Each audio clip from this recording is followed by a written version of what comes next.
Fin de journée pour ces vendangeurs dans le vignoble du Jurançon. Les remorques chargées de raisins sillonnent les coteaux béarnais, direction la cave coopérative de Gand.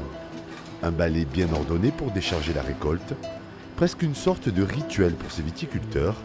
Et pour Nicolas, la journée est loin d'être terminée. Il faut arriver dans l'épervier, sinon là j'y suis pour 4 heures. Je suis là pendant 4 heures, j'attends que tous mes collègues passent et après ce sera mon tour et après je rentre, voilà, pour attaquer demain la nouvelle journée. Mais voilà, mais ça se passe très bien. Content d'être là, parce que bon, c'est le fruit de notre récolte, de notre temps qu'on y a passé toute l'année. Sur le quai de déchargement, les douilles sont vidées une à une. Ce soir, une soixantaine de tracteurs vont se succéder jusqu'à minuit. Et après, on repart sur 6. Hein? Au plus fort des vendanges. C'est une des plus grosses semaines. Entre cette semaine et la semaine prochaine, voilà. Les premières tries de Jurançon sec sont quasi terminées. Et donc, on attaque la deuxième tri sur le Jurançon doux.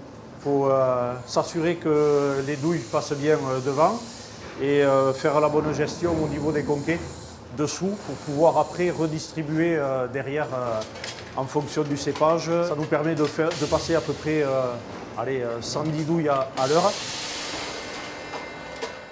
Dans chaque douille, 300 à 400 kg de petits mancins. La coopérative va en réceptionner 1200 aujourd'hui. On a des raisins qui sont magnifiques. On va peut-être manquer un petit peu de rendement parce qu'on aurait voulu tout avoir. Mais on a quand même une qualité qui est assez exceptionnelle. Donc ce cru 2025, ça va vraiment être quelque chose. Jusqu'à la mi-octobre, la cave de Gand tournera à flux tendu. Un mois décisif pour quelques 300 viticulteurs.